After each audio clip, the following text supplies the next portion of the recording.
vocações do politeísmo da Lemúria, as revelações dos gênios da Atlântida, os esforços infatigáveis dos mentores da raça adâmica, a peregrinação iluminada de Buda, os organizadores do povo judeu. Conviveu entre sacerdotes do Egito, iniciados da Índia dos Vedas, assimilando os fundamentos hermetistas, as práticas do brahmanismo, o processo justo da lei do karma e o conhecimento da reencarnação. Mais tarde, no espaço, ainda peregrinou pelas regiões que serviram de cenário à vida do sublime Jesus, acompanhando, comovido, no estudo e na pesquisa dos arquivos siderais os surtos evolutivos do cristianismo.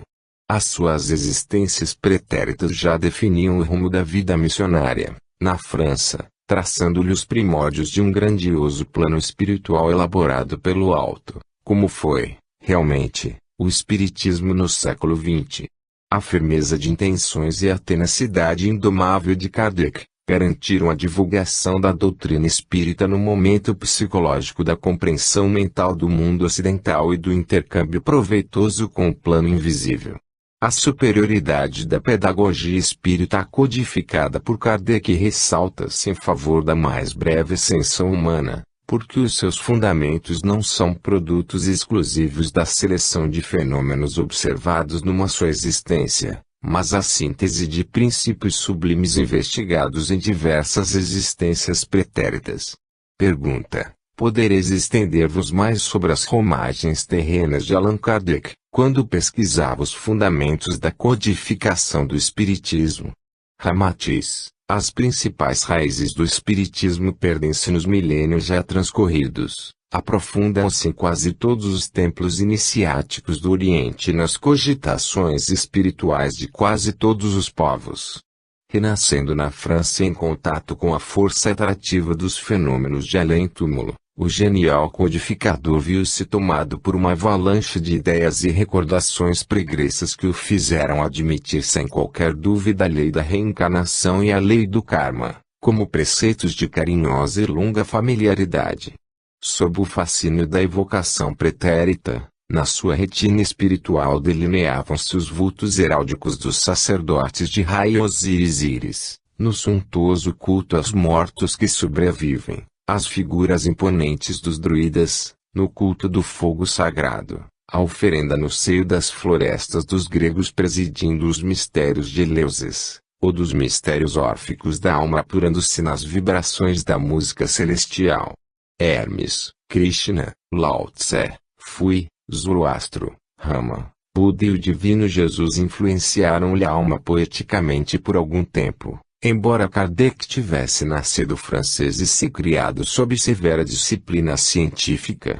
Atuava-lhe na mente sensibilizado o passado de intensa atividade espiritual, a evocação de longa caminhada através de instituições espiritualistas e templos religiosos de todos os povos. O seu espírito, insaciável na busca da verdade, havia perscrutado todas as fontes humanas da revelação espiritual, mas sempre se mostrava avesso às práticas excêntricas, fórmulas complicadas ou dogmas infantis. Sua bagagem milenária era constituída de valores tão exatos e preciosos, que na última existência francesa ele foi descrente até 50 anos de idade, porque ainda mostrava ojeriza pelas superstições e dogmas religiosos da época. Por isso, a segurança doutrinária do Espiritismo firma-se exatamente no alicerce milenário das pesquisas e experimentações de um espírito adulto e desassombrado, que ainda glorificou sua realização universalista pela adoção incondicional do código moral do Evangelho de Jesus. Pergunta: no entanto, afirmam alguns espiritualistas iniciados que o Espiritismo não pode sobreviver como doutrina universalista porque lhe faltam o método e a disciplina próprios da cultura iniciática dos templos esotéricos. Que se trata de um movimento popular variando conforme a versatilidade das massas, as quais não possuem o discernimento espiritual consciente dos iniciados em ambientes não profanos.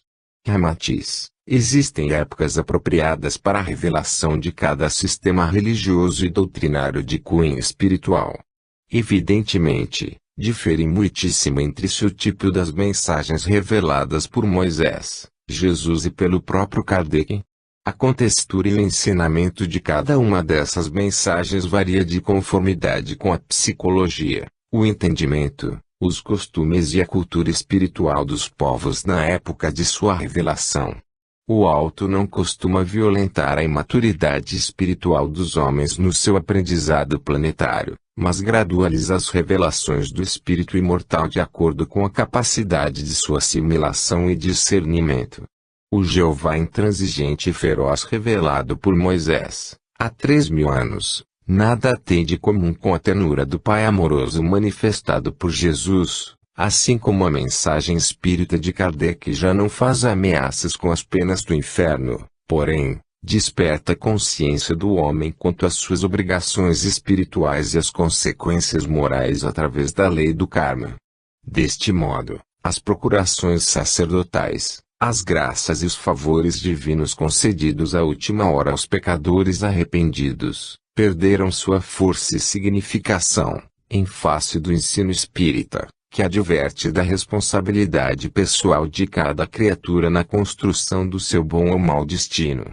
Em consequência, o homem não se gradua cidadão angélico sob a ameaça de punições eternas. Ele evolui pelo estudo, pelo serviço caritativo prestado ao próximo, e o próprio sofrimento é apenas processo de retificação espiritual, dando ensejo à recuperação do tempo perdido. A principal característica da mensagem espírita é despertar a alma para a compreensão da lei espiritual, que disciplina a formação da consciência individual no seio do cosmo. Deus não faz concessões especiais comovido pelos louvores ou apelos compungidos dos seus filhos, mas proporciona-lhes o ensejo educativo para o autodiscernimento e consciência de sua responsabilidade terrena. No século XX, o Espiritismo é justamente a doutrina indicada para ajudar o cidadão terrestre a conhecer a sua responsabilidade espiritual. Pergunta: por que o Espiritismo não foi codificado há mais tempo e assim esclarecido o homem para libertar-se mais cedo de suas culpas pregressas? Ramatiz: enquanto o homem comum ainda não estava capacitado para se aperceber da natureza imponderável do mundo oculto, era justo e sensato que os esclarecimentos espirituais se fizessem por etapas gradativas no interior dos templos iniciáticos. Mas, atualmente, a humanidade possui índice científico suficiente para entender as origens e atividades ocultas da vida imortal. Por isso, como já dissemos, o Espiritismo é a doutrina de iniciação espiritual à luz do dia, cujo templo é a natureza e o sacrário é o coração do homem. Surgiu no momento exato de maturidade científica e receptividade psíquica do homem atual, e os seus ensinamentos simples e práticos o orientam na trama da vida e no intercâmbio com as demais criaturas. O cenário aberto do mundo substitui as abóbadas tradicionais dos templos iniciáticos, e as práticas esotéricas de hoje compreendem a resignação, paciência, renúncia, bondade, tolerância e humildade, que devem ser exercidos desde o lar, as filas de ônibus, aos divertimentos, às reuniões sociais, no trabalho, no esporte e até nos estabelecimentos escolares. O Espiritismo, no século atual, abriu as comportas do mundo oculto para todos os cidadãos da Terra, mas exige que seus adeptos também abandonem as sandálias empoeiradas do mundo ilusório no portal do Templo do Espírito. Pergunta: por que o Espiritismo deve superar tantas filosofias e doutrinas espiritualistas, já existentes no mundo, quando elas também pregam a lei do karma, a reencarnação e o autoconhecimento? Ramatiz: a maioria das doutrinas ou filosofias espiritualistas que admitem a lei do karma e da reencarnação requerem adeptos, simpatizantes ou discípulos que já possuam algum preparo espiritual ou discernimento superior para então compartilharem das práticas iniciáticas. No entanto, apesar do Espiritismo firmar suas raízes nas doutrinas elevadas do Oriente, ele desfez os tabus das iniciações ocultas e desobstruiu os ensinamentos esotéricos dos símbolos, apetrechos e terminologias complexas, oferecendo conhecimento puro a todos os homens. Pergunta: mas antes do espiritismo, os antigos não se comunicavam com os mortos, conforme faziam os sacerdotes egípcios, mantendo contato frequente com os seus próprios parentes e amigos falecidos? Que dizeis? Ramatiz: sem dúvida, o espiritismo tem sua base principal na comunicação dos espíritos. Mas sabemos que essa comunicação sempre existiu e é tão velha quanto o mundo. Se o próprio Moisés proibiu o intercâmbio do povo hebreu com os mortos, é porque isso era razoavelmente possível. Mas só depois do advento do espiritismo é que realmente surgiu um corpo organizado, um sistema competente, filosófico, religioso e científico, com o intuito de disciplinar e controlar as experiências com os desencarnados. Os espíritos então preencheram as necessidades dos indagadores, e, além de comprovarem a imortalidade da alma, ainda ofereceram diretrizes para o melhor comportamento do homem no intercâmbio com os falecidos. Antes da codificação espírita, os magos, feiticeiros iniciados mantinham intercâmbio com os desencarnados, mas só o conseguiam através de práticas absurdas e complexas, para lograr um breve e confuso contato com o mundo oculto. Pergunta: o espiritismo já pode constituir-se numa escola espiritualista do Ocidente, sem receio de quaisquer desmentidos futuros, por parte da ciência, cada vez mais dominante no mundo? Ramatiz: o fenômeno espírita pode fundamentar os postulados de uma nova escola espiritualista, porque está suficientemente comprovado nas suas manifestações incomuns. Os fenômenos de materialização e as mais diversas manifestações mediúnicas de comunicação entre vivos e mortos, já foram perquiridos, analisados e concluídos pelos mais avançados homens de ciência.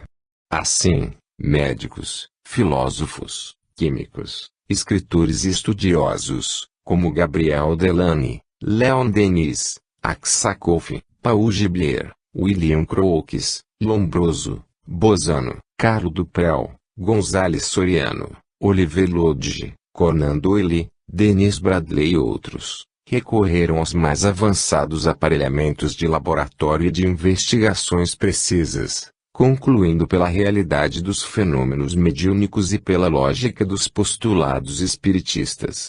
Não importa se os adversários do espiritismo alegam que tais cientistas foram ingênuas cobaias nas mãos de hábeis prestidigitadores. Os aparelhos de precisão e máquinas fotográficas que registraram as experiências não mentem nem distorcem os fenômenos. Pergunta: afora a pesquisa científica, o que se poderia comprovar da realidade mediúnica das comunicações sob o controle da doutrina espírita? Ramatiz: é a própria unanimidade de conclusões filosóficas da vida do mundo oculto que os espíritos têm transmitido através de centenas ou milhares de médiuns, entre os povos e as raças mais diversas. Examinando-se as comunicações dos espíritos, verificamos um perfeito entrosamento nas descrições de Kardec nos estados de alma da vida no além. Não há despautério, desmentido ou contradição entre o que têm dito os espíritos através de médiuns ingleses, espanhóis, portugueses, brasileiros ou franceses. Na essência de todas as comunicações, respeitando-se o temperamento, a índole e os costumes dos comunicantes, permanece o mesmo conteúdo de revelação e unidade de motivos.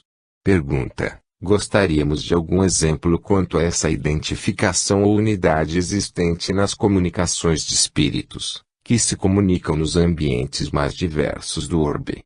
Ramatiz: os espíritos benfeitores e respeitosos, embora se comuniquem no seio de povos ou raças mais exóticas, são unânimes em explicar que não existe o inferno, o purgatório e o céu teológicos pintados nas velhas oleogravuras hebraicas, que os mortos sentem no seu perispírito ou invólucro post-mortem, as emoções e sensações ainda dominantes da vida física, que o homem sofre nas vidas sucessivas, na carne, os efeitos das causas que gerou em existências pregressas, que os espíritos nascem simples e ignorantes, e são lançados na senda evolutiva dos mundos planetários, para adquirir a consciência de si mesmos e elevar-se até a angelitude. Ainda proclamam a pluralidade dos mundos, pois há muitas moradas na casa de meu Pai, a sobrevivência de todos os homens e a aventura de todos os seres. Pergunta: embora concordando com vossas considerações, já compulsamos obras mediúnicas, em que os espíritos comunicantes, na Inglaterra e nos Estados Unidos, são contrários à reencarnação e asseguram que os desencarnados não retornavam mais à Terra.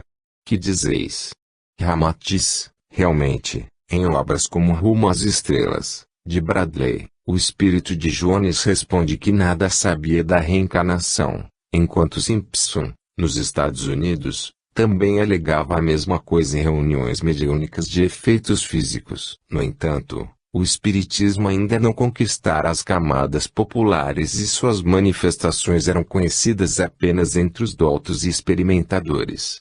Em face do preconceito racial do povo americano e as veleidades da aristocracia inglesa, o alto mandou velar-lhes a realidade da reencarnação nas comunicações com o além até a doutrina firmar suas bases indiscutíveis entre o povo.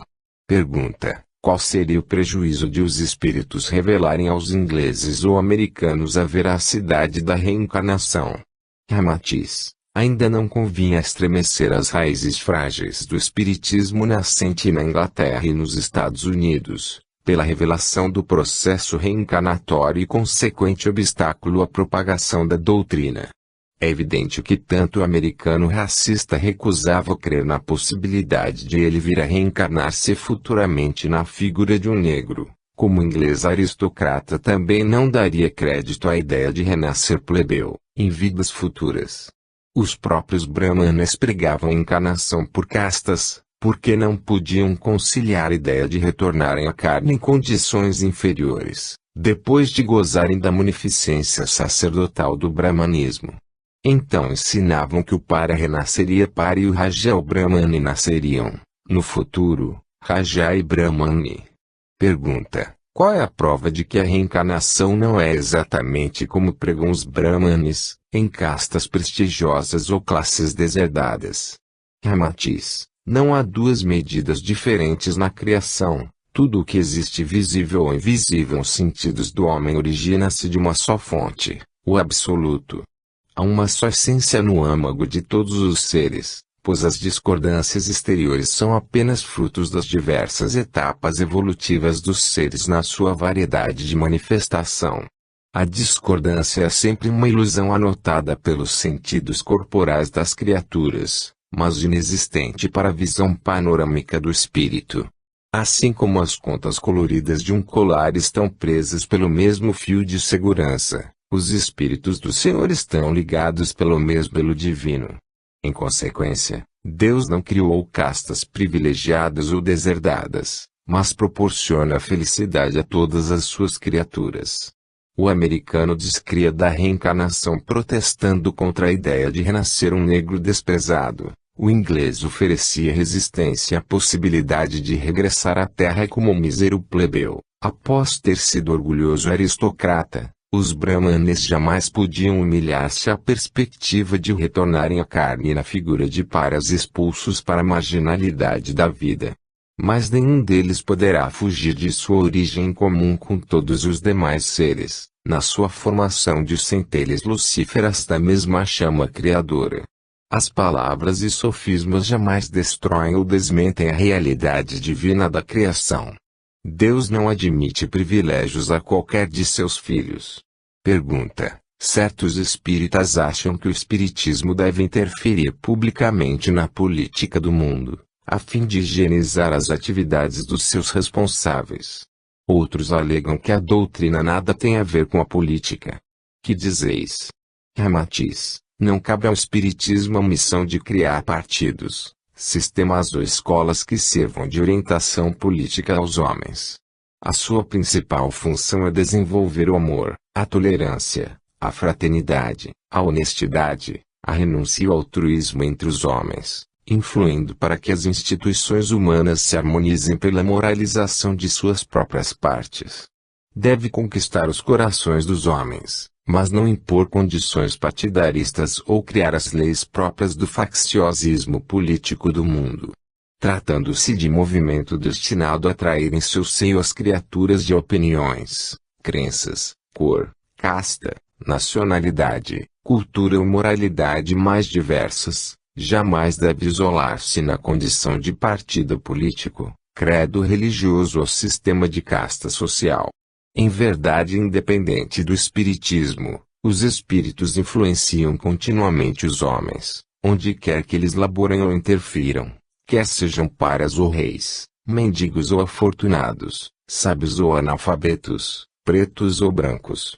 Em consequência, os bons políticos serão assistidos por bons espíritos, e os maus políticos são o alvo predileto dos malfeitores e zombeteiros do mundo oculto. Não seria a doutrina espírita que sanearia a imoralidade dos conchavos e partidos políticos maquiavélicos, mas é a renovação moral do indivíduo que o distingue e o transforma como peça sadia do meio ou da organização política, social, religiosa ou educativa onde passa a atuar. Espiritismo e religião. Pergunta: inúmeros espiritualistas e religiosos acham impertinência e presunção o fato de os espíritas apregoarem que o espiritismo é o próprio cristianismo redivivo. Que dizeis? Ramatiz: evidentemente, isso é possível quando exista semelhança de ação entre ambos. O cristianismo era doutrina desprovida de pompas, complexidades, dogmas, ritos e compreensível por todas as criaturas, pescadores, campônios, mulheres, crianças, velhos, sacerdotes ou doutores.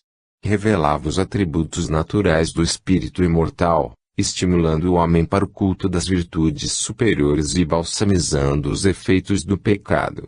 O cristianismo era movimento sem hierarquia, cuja força e pureza doutrinárias dispensavam intérpretes especiais, pois tocava diretamente na alma e no coração das criaturas. Os homens reuniam-se sob a carícia do sol amigo, bafejados pela brisa deliciosa da Galileia, enquanto escutavam Jesus falar-lhes das coisas ternas, das esperanças do reino de Deus e do prazer sublime de ajudar o próximo.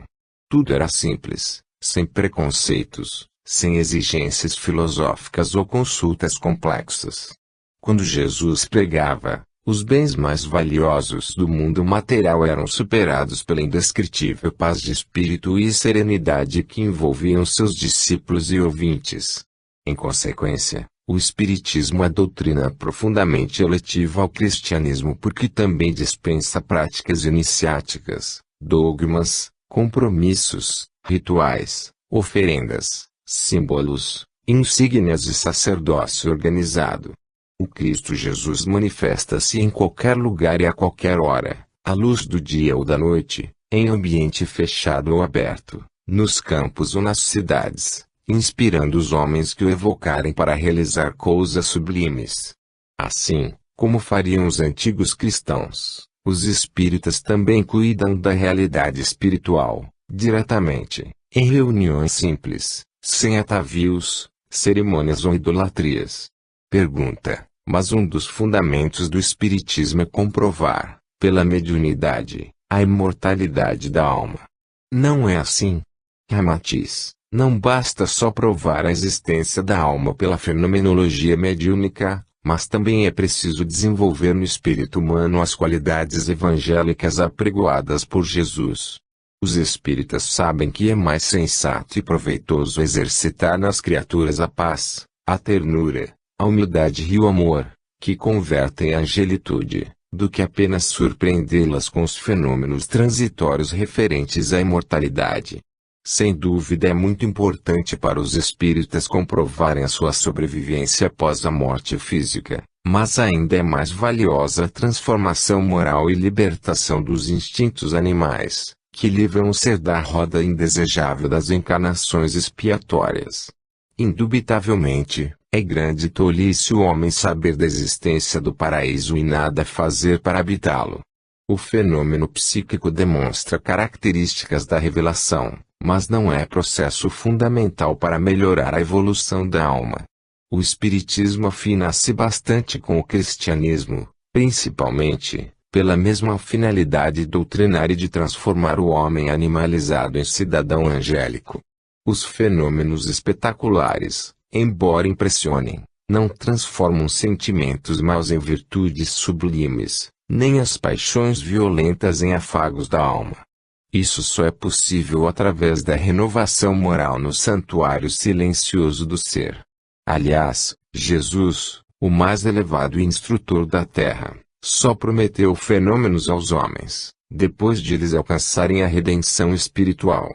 Em verdade, o homem evangelizado também é um fenômeno.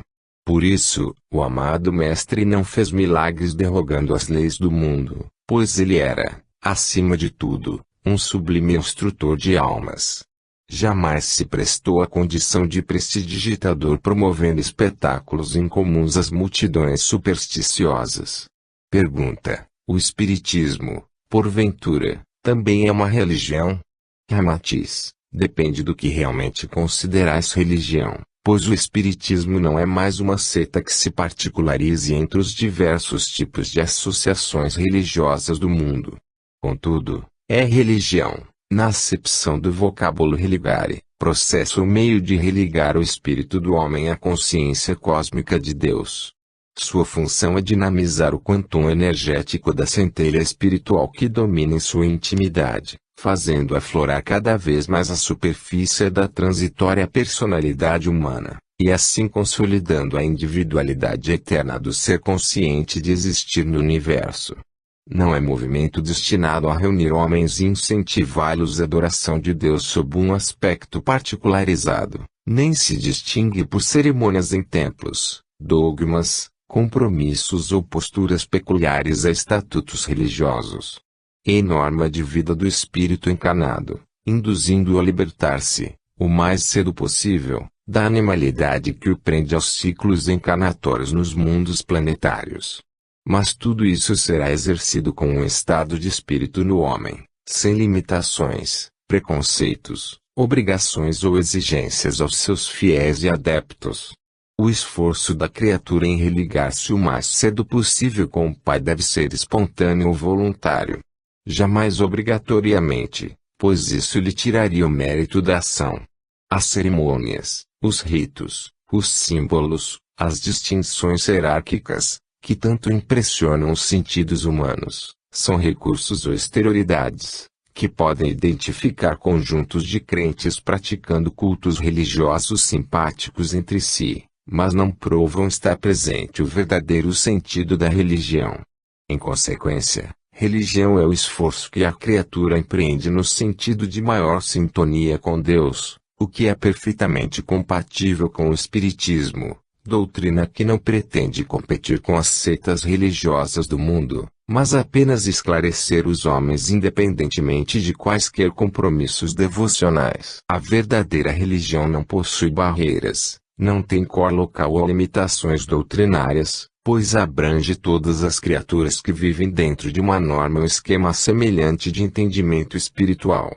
É uma atividade legitimamente espiritual, que universaliza o espírito, aprimora a mente e sensibiliza o coração através de maior compreensão das leis da vida e de Deus. Pergunta: dizeis que a verdadeira religião vem do vocábulo religar e tem por função princípio a religar o espírito do homem ao espírito de Deus. Porventura, nós não somos ligados com Deus mediante os atributos que dele possuímos, embora em grau infinitamente pequeno? Ramatiz: sem dúvida. Todas as criaturas constituem-se de centelhas emanadas de uma só fonte divina, e, portanto, mantêm-se indestrutivelmente ligadas com Deus. No entanto, ser a substância de algo é uma coisa e ter a consciência disso é outra.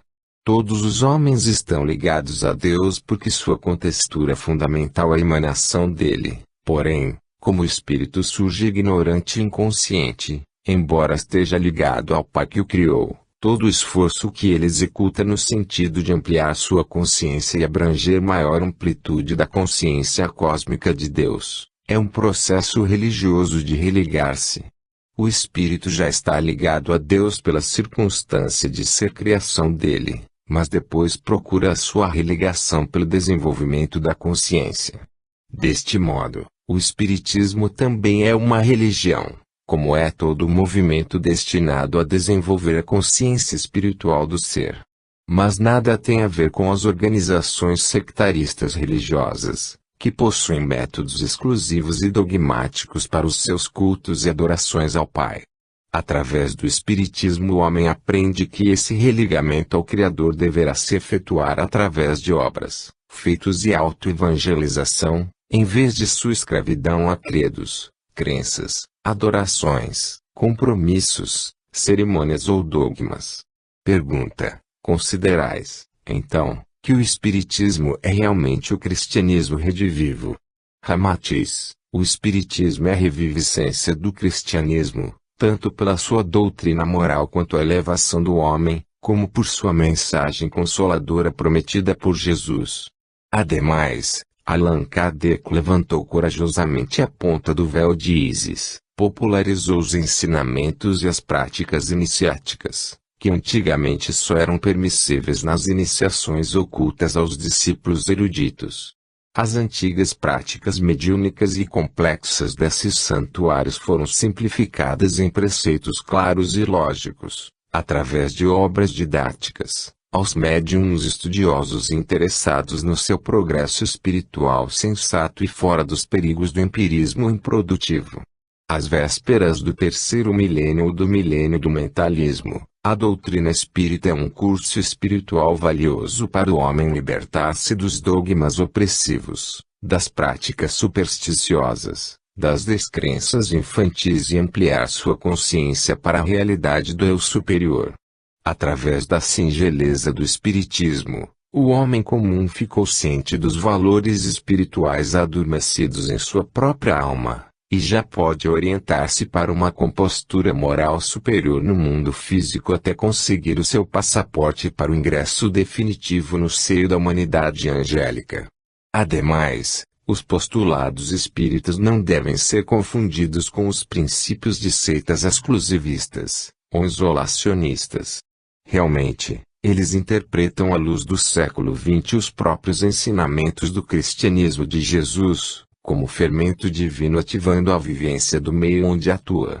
Não compete ao Espiritismo atear contendas religiosas ou exacerbar os fanatismos humanos, também não lhe cumpre qualquer defensivo ortodoxo ou separatista nas competições religiosas do mundo. Em movimento filosófico espiritual de disciplina científica mas, acima de tudo, orientação moral da alma subvertida na senda das ilusões do mundo carnal. Pergunta: por que as religiões não puderam cumprir sua missão de esclarecimento sobre os homens? Ramatiz: as religiões, como o catolicismo, mosaísmo, hinduísmo, confucionismo, protestantismo, budismo e outros movimentos hierárquicos, similares, perderam o contato iniciático com a pureza da fonte em que se inspiraram. Comumente, aliaram-se aos poderes do mundo de César, tisnando a simplicidade iniciática no jogo perigoso das especulações políticas e na posse dos bens temporais. Atualmente, inúmeros sacerdotes católicos, que haviam fugido do mundo profano para a segregação dos conventos, mosteiros ou seminários, depois de liberados desse isolamento, eis que retornam à esfera pública para conquistar uma cadeira de deputado, senador ou vereador.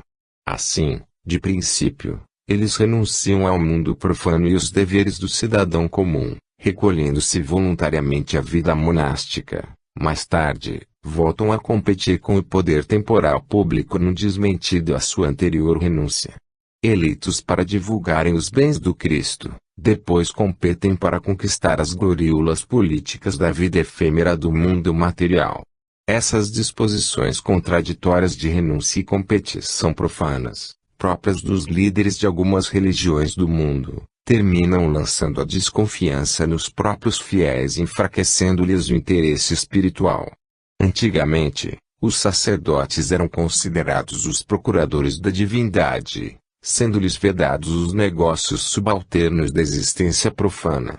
Significavam os emissários de um mundo superior e liberto das inferioridades e paixões próprias da vida terrena, sem rebaixar-se aos mesmos desejos, objetivos e cobiças comuns. No entanto, a religião falhou redondamente na sua missão salvacionista e educativa do homem, porque além das contrafações dos seus representantes, ainda pontifica as mesmas fantasias bíblicas, nega a reencarnação e impõe dogmas que lançam a desconfiança ao mais inculto ginasiano. Nota: aliás, no Brasil são muito comuns as obras escritas por padres solteiros, que pontificam expondo regras de como criar filhos, viver conjugalmente, atender aos problemas nevrálgicos do sexo, ou perigos do divórcio. Paradoxalmente, enquanto no seio das igrejas pregam as mais ingênuas fantasias decalcadas da Bíblia, arvoram-se insábios nos problemas mais severos da humanidade. Fim da nota. Enquanto os satélites rodam em torno da Terra, os submarinos atômicos rompem as calotas polares e a ciência substitui rins ou corações combalidos, os sacerdotes católicos e pastores protestantes ainda pregam seriamente a subida de Elias ao céu, num carro de fogo, de Abacuque pelos cabelos, enquanto Jesus e Maria ascensionaram em corpo físico. Pergunta: considerando-se que as religiões de diversos povos falharam na missão de esclarecimento espiritual da humanidade, em virtude de sua adesão aos poderes políticos e temporais do mundo profano, porventura isso também não poderá acontecer ao espiritismo? Ramatiz: sem dúvida, nem todos os espíritas e médiuns cumprem rigorosamente os princípios superiores da doutrina, pois alguns também se desorientam devotando-se ao mundo de César e olvidando o mundo do Cristo. No entanto, a segurança do espiritismo fundamenta-se na sua libertação radical dos cultos externos, dogmas, compromissos, símbolos, rituais, adorações ou cerimônias complexas, que satisfazem os crentes quanto à sua obrigação externa, mas não lhes transformam o espírito. Aliás, Allan Kardec pregou muito sensatamente que conhece-se o espírito pela sua transformação moral incessante. Os adeptos das igrejas do culto externo precisam de sacerdotes, pastores, líderes, adeptos, mestres, sulamis, ou rabinos, que lhes proporcionam os meios de cumprirem suas obrigações religiosas habituais. Essas igrejas socorrem-se dos recursos mais exóticos e pitorescos do mundo profano, que deformam a sua significação espiritual para atrair as multidões ainda impressionáveis pelos sentidos físicos. São procissões e encontros de imagens dramatizadas, introdução de ritmos modernos nos ofícios religiosos, que aumentam a quantidade de crentes, mas também sacrificam bastante o grau de qualidade espiritual. O culto externo requer, também, uma espécie de propaganda dirigida, com slogans sugestivos e recursos da radiofonia, televisão, teatro e cinema, à semelhança dos recursos profanos. E os fiéis então se julgam dispensados de outras obrigações íntimas para com a sua igreja, porque frequentam o santuário e atendem aos sacerdotes em todas as festividades e conclamações cerimoniais dos dias santificados. Em consequência, grande parte do ensinamento do homem interno foi sacrificado pela cerimônia exterior, e os católicos, principalmente, consideram-se quites com os seus deveres religiosos tão somente pela sua disciplinada frequência ao templo. Mas a doutrina espírita, cuja principal atividade é o culto interno do espírito, não pode admitir qualquer abastardamento, mistificação ou contradição moral de seus adeptos, porque isso os coloca à margem pelos próprios simpatizantes, discípulos ou orientadores. Ninguém mais confia nos empreendimentos espiritistas dos espíritas facciosos e os deixam a sós com suas imprudências censuráveis, porque não é a cerimônia, a liturgia, o ritual ou a frequência incessante à igreja o motivo essencial da doutrina, mas, acima de tudo, a autenticidade do critério moral e a atividade escrupulosa. No seio do espiritismo codificado, os negociadores, mistificadores ou vaidosos, tresmalham-se entre os espíritos sádios. Eles então se constituem em movimentos à parte, anômalos e excêntricos, que não inspiram confiança e não gozam da chancela espiritista. Ficam na marginalidade, malgrado se esforcem para corresponder às exigências salutares da maioria. Pergunta: porventura, não se poderia julgar que o espiritismo, sendo um movimento de sentido universalista, às vezes também censura outros credos, embora não seja uma seita a competir com as demais religiões? Ramatiz: a verdade é simples. Cada religião ou doutrina espiritualista viceja e atende a um determinado coeficiente de adeptos durante certo tempo, até lhe saturar o entendimento. O cristianismo substituiu o judaísmo e o catolicismo é o cristianismo já deformado em sua fórmula iniciática, simples e direta ao espírito do homem. O espiritismo, no entanto, é um novo esforço empreendido pelo alto no sentido de recuperar a simplicidade do cristianismo sem o atravancamento de dogmas, liturgias e cerimoniais fatigantes. Em consequência, assim como o cristianismo superou o mosaísmo e o protestantismo protestou contra o catolicismo na sua exuberância formalística e cerimonial luxuoso, o espiritismo vem divulgar a imortalidade e os deveres da alma, dispensando as fórmulas arcaicas e improdutíveis das religiões sectárias. É movimento conciliador da necessidade espiritual e mental do homem do século XX, em sintonia com o avanço apressado da ciência humana no campo das energias do próprio mundo oculto.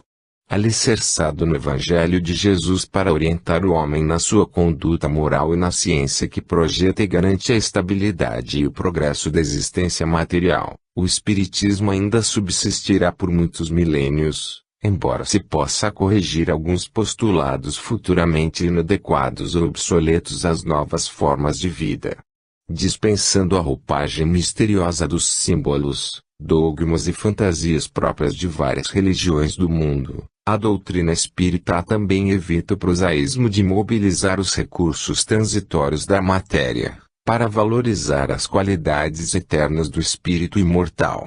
Aliás, o espiritismo, como doutrina universalista, não pretende guerrear a Igreja Católica e demais religiões, que ainda cumprem a sua missão digna junto à humanidade invigilante. No entanto, é obrigado a esclarecer aos seus adeptos de que não cultua dogmas, superstições pagãs, fantasias bíblicas ou liturgias de pompa. O seu movimento admite e conjuga-se a todos os empreendimentos da ciência acadêmica e descobertas de novos valores progressistas do mundo. Deste modo, recusa-se a acrescentar aos seus postulados doutrinários a bagagem das crenças supersticiosas do passado, pulverizadas pelas comprovações científicas do vosso mundo atual. Pergunta: e qual seria a função de religiosidade do Espiritismo, em nossa época? Ramatiz: os mentores da Terra, na atualidade, buscam entre os muitos chamados e poucos escolhidos, os colaboradores ativos e corajosos, que possam atender ao serviço religioso do Cristo à luz do dia, em favor da humanidade. Porém, essa tarefa inadiável não pode ser exercida só em momentos religiosos dentro das igrejas ou sob compromissos iniciáticos nas confrarias esotéricas, nem apenas em momentos de meditação, nas lojas teosóficas, nas disciplinas ou pesquisas dos agrupamentos Rosa Cruzes, ou, ainda, nas reuniões fraternas dos esoteristas. O mundo conturbado exige, cada vez mais, que os sábios de espírito e entendidos da imortalidade cooperem incessantemente em todos os momentos da existência humana e principalmente fora dos templos e das confrarias iniciáticas. Os verdadeiros servidores do próximo hoje dão tudo o que possuem de talento, experiência e realização espiritual na vida em comum com os demais irmãos de jornada terrena. Eis porque o médium, hoje, é uma figura em constante atividade, a mover-se por todos os cantos da cidade a fim de consolar, aliviar dores ou solucionar problemas angustiosos no seio de quaisquer famílias. Indubitavelmente, ele terá de viver existência regrada, conduta sadia e impecável no contato com os demais seres, pois embora seja um cidadão comum do mundo, é, também, o sacerdote sem paramentos, que oficia a religião do amor do Cristo. O Espiritismo e o Evangelho. Pergunta: por que Allan Kardec fundamentou a doutrina espírita sobre o Evangelho de Jesus, quando dizia tratar-se de doutrina filosófica e científica? Ramatiz: o Espiritismo é doutrina completamente liberta de quaisquer ritos, devoções, hierarquias, símbolos e idolatrias, pois Allan Kardec preocupou-se em evitar que os postulados da codificação pudessem se abastardar, no futuro, pela divergência de interpretações pessoais. Os ensinamentos espíritas vão diretos ao entendimento do homem, sem o enigma dos dogmas peculiares das seitas religiosas. Tudo é claro e fácil, não há vocabulário iniciático, mistérios ou símbolos que exijam pesquisas demoradas e análise profunda para suas interpretações. O codificador sempre considerou o Espiritismo como religião, mas num sentido filosófico, e não de seita, cuja doutrina é de confraternização e comunhão de pensamentos sobre as próprias leis da natureza. As reuniões espíritas devem realizar-se com o recolhimento e o devido respeito por ideais tão valiosos e sublimes, como crer em Deus, na imortalidade da alma, na retificação espiritual através da reencarnação, na ventura humana, na igualdade de justiça, na prática da caridade e no exercício incondicional do bem. Em consequência, o Espiritismo é realmente doutrina de sentido religioso, uma iniciativa sensata para religar a criatura ao Criador através do processo mais digno do espírito imortal. Além de doutrina filosófica e afim à ciência do mundo, também prega o culto religioso na sublime intimidade das criaturas para maior aproximação do Criador. Allan Kardec reconheceu que não havia código moral mais avançado e eletivo aos propósitos do Espiritismo do que o Evangelho de Jesus. Pergunta: quais foram os principais motivos que fizeram Allan Kardec preferir o Evangelho de Jesus para fundamentar a moral de sua doutrina? Ramatiz: em primeiro lugar, porque os ensinamentos de Jesus, assim como os postulados espíritas, são simples e destituídos de fórmulas ou símbolos complicados. Ademais, Jesus não exigia que os homens se tornassem santos ou heróis sob a influência imediata de suas palavras. Ele ensinava os predicados do céu no seio da vida em comum, nas ruas, nas estradas, nos campos, nos lares ou à beira das praias. O mestre preferiu conviver entre o povo aflito e sofredor e que pedia consolações, em vez de interessar-se pelos poderes políticos ou complicações religiosas do mundo. Suas máximas eram simples, compreensivas e fluíam diretamente para o coração dos homens, através de recomendações inesquecíveis como ama ao próximo como a ti mesmo, faz aos outros o que queres que te façam, quem se humilha será exaltado ou cada um colhe conforme suas obras. Jamais outro código moral tão sublime poderia fundamentar o Espiritismo, cuja doutrina também é um modelo de simplicidade, lógica e libertação. A verdade é que nenhuma moral ensinada pelos Espíritos poderia se comparar com a prédica evangélica que Jesus expôs aos terrícolas. Allan Kardec, mais uma vez, comprovou a sua elevada missão entre os homens quando escolheu o Evangelho de Jesus para orientar as atividades espíritas. Pergunta: os católicos e reformistas contestam o fato de o Espiritismo interpretar o Evangelho a seu modo, e apenas o consideram mais um competidor na discussão milenária das seitas religiosas sobre as atividades de Jesus.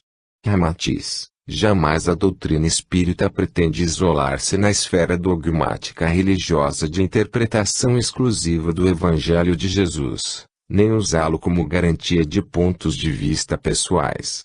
Aliás, o Espiritismo já se consagrou por 100 anos de atividades doutrinárias e realizações benfeitoras, sem qualquer imposição religiosa ou conluios políticos com os poderes do mundo de César.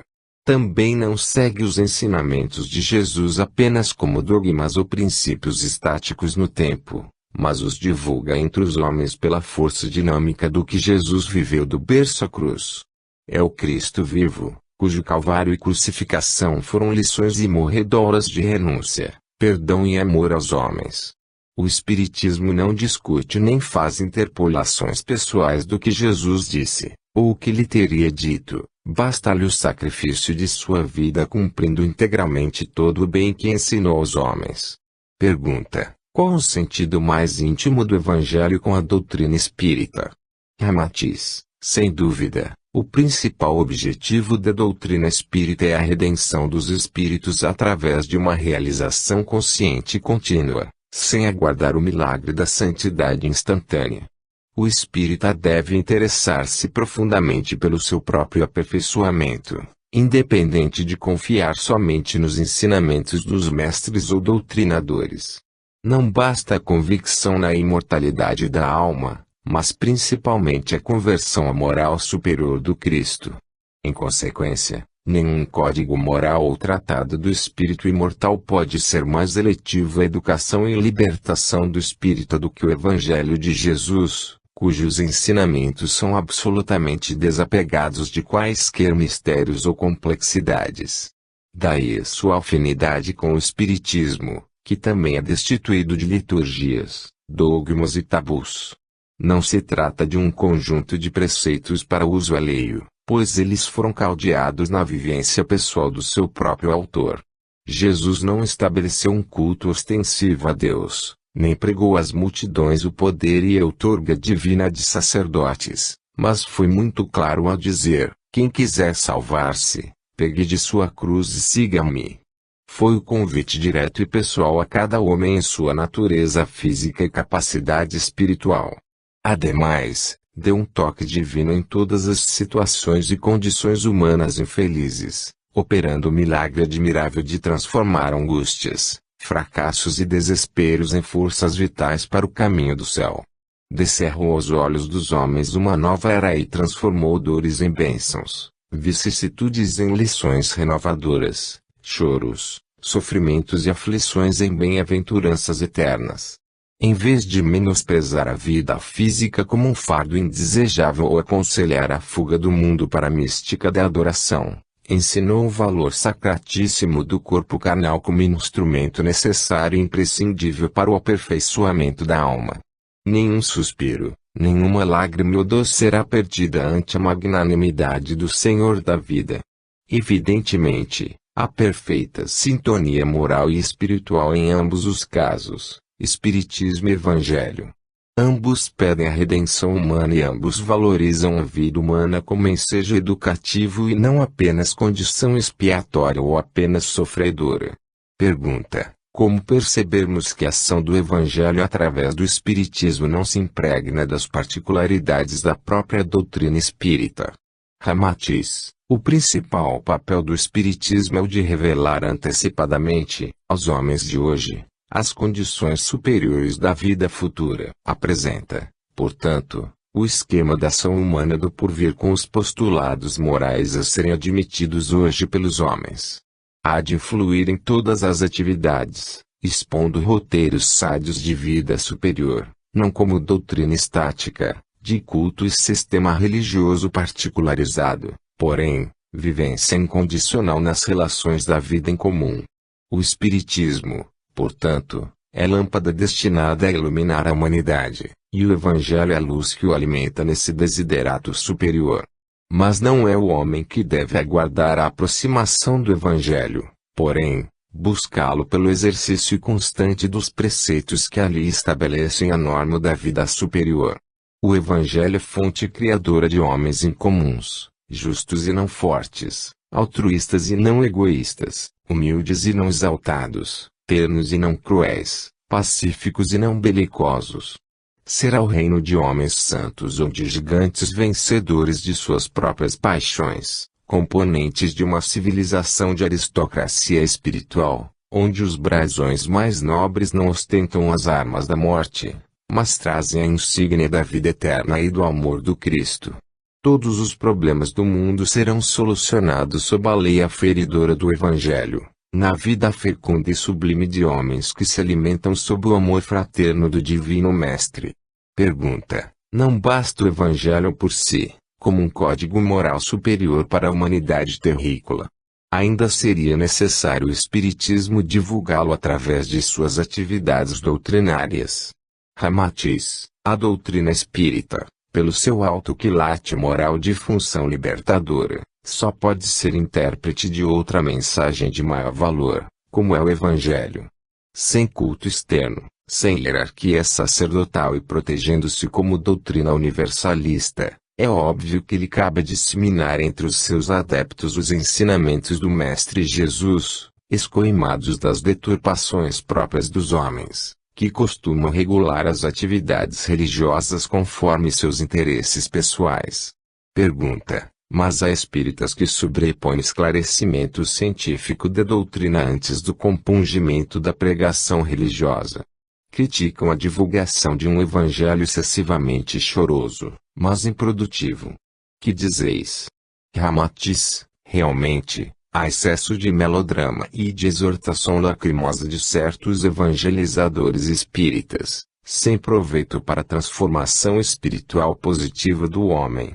Evangelizar, na verdade, não é apenas exposição de conceitos e parábolas através de suspiros, palavras trêmulas e expressões compungidas, coisa mais própria das antigas tragédias gregas.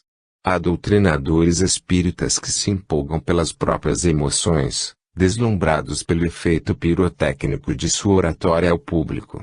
Aqui no espaço, muitos oradores e pregadores famosos das mais variadas seitas religiosas vivem em estado de penúria, pois confundiram sua própria exaltação pessoal com a simplicidade e a magia eloquente do Evangelho. Do alto dos púlpitos, das tribunas, dos estrados de instituições religiosas ou espiritualistas, eles fascinaram, comoveram, impressionaram e hipnotizaram o público pela sua eloquência, memorização fabulosa e erudição incomuns do conhecimento do texto do Evangelho de Jesus. Sem dúvida, exaltaram de modo altiloquente a grandiosidade, o poder e a força do Evangelho, em verdadeiros desafios de oratórias e críticas a adversários obstinados.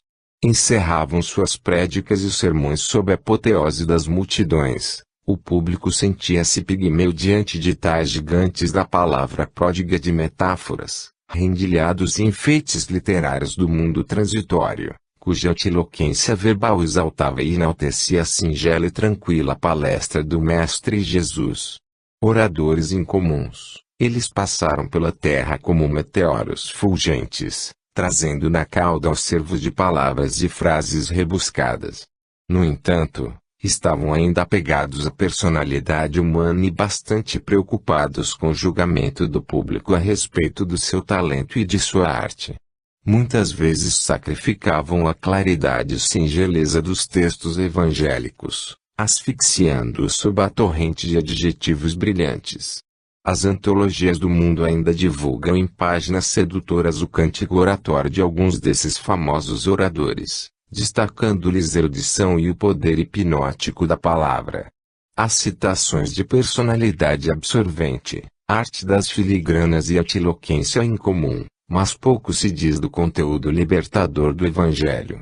Os ensinamentos do amoroso Jesus, então, lhes serviu de trampolim para firmar a gloriula humana. Indubitavelmente, há razões para alguns espíritas científicos deplorarem o compungimento lacrimoso de certos evangelizadores, mais preocupados com a feição religiosa da doutrina e sacrificando o esclarecimento que dispensa poesia, mas requer atenção. Conforme conceituou o próprio Allan Kardec, o espiritismo será científico ou não sobreviverá. Em consequência, é verdadeira tolice tentar se reproduzir com os enfeites do mundo transitório, aquilo que Jesus disse de modo tão natural e simples, assim como as caixas de veludo não aumentam o valor das joias preciosas. Não é preciso incutir, no público ouvinte, algo além das mensagens de redenção e esperança espiritual libertadora, que Jesus expôs de modo singelo, mas convincente, no seu admirável Evangelho. A propaganda eloquente não torna o diamante mais valioso, porque a sua valiosidade já é consagrada na escala das pedras preciosas. O Evangelho, como método de vida sublime e regra do mundo angélico, é de quilate tão superior, que a mais vasta erudição e eloquência humana jamais poderia acrescentar-lhe qualquer novo valor. Ninguém se evangeliza prematuramente pelo toque galvanizante dos oradores incomuns, embora donos da palavra escorreita, poética e sedutora. São mais convincentes a moral e os exemplos pessoais do orador que propaga o evangelho, do que a sua erudição e eloquência sobre o público.